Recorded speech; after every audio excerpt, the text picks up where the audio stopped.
Je n'oublierai jamais Zaïa. À 40 ans, alors qu'il vient d'obtenir son diplôme d'entraîneur UEFA, Franck Ribéry lâche cette phrase presque par hasard et ravive l'un des plus grands scandales du football français. Pourquoi parler maintenant? Pourquoi rouvrir une blessure vieille de plus de 10 ans? Derrière le champion adulé à Munich se cache un homme profondément marqué. Et si toute la carrière de Franck Ribéry n'avait été qu'un combat pour être respecté et aimé autrement? Franck Ribéry naît le 7 avril 1983 à Boulogne-sur-Mer, dans une famille modeste. À seulement 2 ans, un grave accident de voiture lui laisse une profonde cicatrice au visage, une marque qui ne le quittera jamais.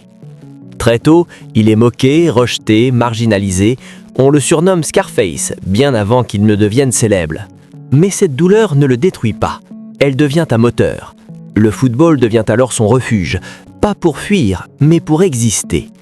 Il débute à Boulogne, passe par plusieurs clubs et se révèle à Metz, où sa vitesse, son énergie et sa rage impressionnent.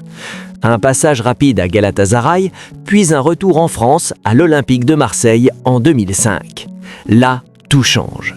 Le Vélodrome tombe amoureux d'un joueur brut, sincère, imprévisible. Et Ribéry ne joue pas, il se bat. Si cette histoire te parle, pense à liker la vidéo, ça aide énormément la chaîne. En 2006, Ribéry est sélectionné pour la Coupe du Monde en Allemagne. Son but contre l'Espagne le propulse dans une autre dimension. Même Zidane salue son audace. Mais le vrai tournant arrive en 2007. Franck Ribéry signe au Bayern Munich. Pendant 12 ans, il devient l'âme du club. Aux côtés d'Arjen Robben, il forme un duo légendaire. Titres nationaux, exploits européens et surtout ce sommet en 2013. Ligue des champions, triplé historique et une 3e place au Ballon d'Or. En Allemagne, Ribéry est aimé. Il apprend la langue, s'intègre, fait rire, partage sa vie de famille. Là-bas, on voit l'homme derrière le joueur. Mais en France, le regard est différent. Avril 2010. En quelques heures, la France du football se réveille sous le choc. Les journaux s'emballent, les chaînes d'information tournent en boucle, les réseaux sociaux s'enflamment. Une affaire explosive éclate au grand jour, mêlant football de haut niveau, prostitution et minorité. Un mélange qui, dans l'opinion publique, ne laisse aucune place à la nuance. Très vite, un nom surgit, Franck Ribéry. Puis d'autres suivent, des joueurs connus et internationaux, figures du football français. L'affaire devient immédiatement nationale. Pour Ribéry, c'est un coup de tonnerre. Lui, qui est alors l'un des visages les plus importants du football européen, se retrouve brutalement projeté dans une tempête médiatique sans précédent. Les faits reprochés sont graves. Une jeune femme âgée de 17 ans au moment des faits aurait eu des relations tarifées avec plusieurs joueurs professionnels. Ribéry reconnaît avoir eu une relation avec elle, mais affirme fermement n'avoir jamais su qu'elle était mineure. Juridiquement, cette distinction est capitale. Médiatiquement, elle ne l'est pas. Dans l'espace public, le verdict tombe avant même celui de la justice. Les gros titres sont implacables. On parle de chute, de trahison, de honte nationale. Le joueur n'est plus présenté comme un homme, mais comme un symbole du dérapage d'un football jugé hors sol. Une enquête judiciaire est ouverte. Les mots sont lourds. Sollicitation de prostituées mineures. Les peines encourues sont sérieuses. Autour de Ribéry, tout vacille. Les sponsors s'interrogent, les partenaires se taisent, les médias traquent la moindre image, le moindre silence, la moindre réaction. Sa famille, jusque-là protégée, est brutalement exposée en montension sous les projecteurs. Son foyer tremble, mais tient. Ribéry, lui, se mure dans le silence. Il ne se défend pas dans les médias, il ne s'explique pas publiquement. Sa seule réponse, c'est le terrain. Mais le timing est terrible. Car au même moment, l'équipe de France se dirige vers ce qui deviendra l'un des plus grands fiascos de son histoire, la Coupe du Monde 2010 en Afrique du Sud. L'ambiance est déjà explosive, les tensions internes sont connues, les clans se forment, la confiance est absente. Puis vient à l'irréparable, l'exclusion de Nicolas Anelka, la grève de l'entraînement. Le monde découvre une image d'une équipe fracturée, perdue, incapable de se parler. Naïsna devient un symbole de chaos. Et Franck Ribéry, qu'il le veuille ou non, est pris dans la tempête. Il incarne à mort aux yeux du public tout ce que l'on reproche aux Bleus. L'arrogance, le manque de discipline, la déconnexion avec le pays. Peu importe ce qu'il a réellement fait ou non, peu importe les faits précis, l'image est figée. Ribéry devient le visage d'un football incontrôlable, l'homme que l'on montre du doigt pour expliquer une rupture plus profonde entre les joueurs et la nation. Pendant 4 longues années, l'affaire suit son cours judiciaire, lente, silencieuse, méthodique. Et en 2014, la justice tranche enfin. Franck Ribéry est relâché. Le tribunal estime qu'aucune preuve ne permet d'affirmer que Ribéry savait que la jeune femme était mineure au moment des faits. Sur le plan légal, il est innocent. Mais dans l'opinion publique, le mal est fait. Car si la justice juge les faits, la société, elle, juge les images, les émotions, les symboles. Et le nom de cette affaire reste accroché à celui de Ribéry comme une ombre persistante. Alors une question demeure, simple et dérangeante. La justice suffit-elle vraiment à effacer une image quand elle-ci est déjà gravée dans les esprits ? Après cette tempête, plus rien n'est pareil. Sur le terrain, Franck Ribéry reste un immense joueur. Mais dans les tribunes françaises, quelque chose s'est brisé.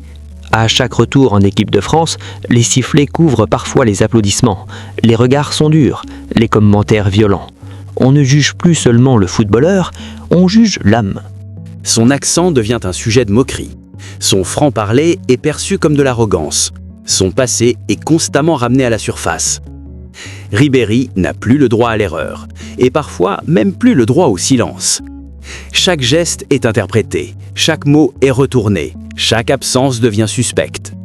En France, il n'est plus un joueur comme les autres, il est devenu un problème. À des milliers de kilomètres de là, en Allemagne, le contraste est saisissant. À Munich, Ribéry continue de gagner. Il empile les titres, les trophées, les performances de haut niveau. Le public l'acclame, le club le protège.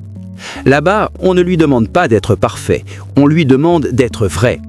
Il parle allemand avec difficulté, mais avec le cœur. Il rit fort, il pleure parfois, il vit. En Allemagne, on voit en lui un combattant, un survivant, un homme fidèle à lui-même. Mais ce succès extérieur cache une réalité plus sombre, car intérieurement, Franck Ribéry s'éteint peu à peu. Les blessures s'accumulent, le corps souffre, l'esprit fatigue. La pression constante, les critiques venues de son propre pays, l'usent profondément.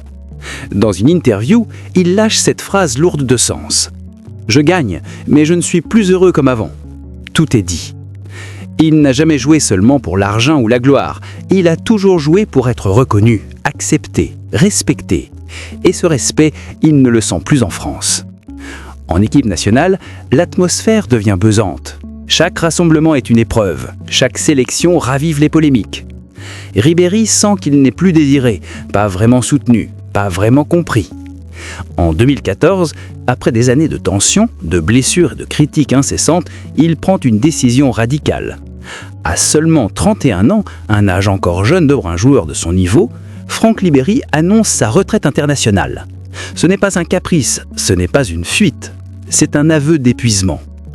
Il est fatigué de se justifier, fatigué de se défendre, fatigué de représenter un pays qui ne semble plus vouloir de lui. Dans un moment de sincérité rare, il confie « J'ai tout donné pour la France, mais je n'ai reçu que des coups. » Ces mots résonnent comme une rupture définitive. Ribéry ne tourne pas seulement le dos à l'équipe de France, il tourne le dos à une relation devenue toxique. Alors il se replie sur sa famille, qui reste son pilier, sur sa foi, qui lui apporte un apaisement intérieur, sur le silence, loin des plateaux télé et des polémiques. Il choisit Munich plutôt que Paris, le travail plutôt que les discours, la discrétion plutôt que la justification permanente. Et un jour, cette phrase tombe, simple, froide, implacable. En Allemagne, je suis un roi. En France, je suis un problème. Cette phrase résume tout. Elle résume le regard de deux pays, deux cultures, deux façons de juger un homme. En Allemagne, on célèbre le guerrier. En France, on n'a jamais vraiment pardonné à l'homme imparfait. Et à partir de ce moment-là, Franck Ribéry cesse de chercher l'amour du public français. Il choisit une autre voie, survivre, transmettre et se reconstruire loin du bruit. En 2022, Franck Ribéry annonce sa retraite définitive, sans grand show, sans adieu spectaculaire. Il termine à Salernitana, en Italie, puis devient conseiller, mentor, transmetteur. En 2023, il obtient son diplôme d'entraîneur UEFA, une victoire discrète mais symbolique. Dans un documentaire allemand, il regarde une photo de lui enfant et murmure « Je ne voulais pas être célèbre, je voulais être respecté. Tout est là. Franck Ribéry ne court plus sur les pelouses, mais son histoire reste. Héros à Munich, figure divisée en France. Plus de 20 titres, une carrière immense et une reconnaissance incomplète. Alors une question de beurre. Le pardon dépend-il de l'image ou du courage d'être vrai? Dis-moi ce que toi, tu retiens de Franck Ribéry. Et si cette vidéo t'a plu, abonne-toi. Ici, on raconte les histoires que personne n'ose regarder en face.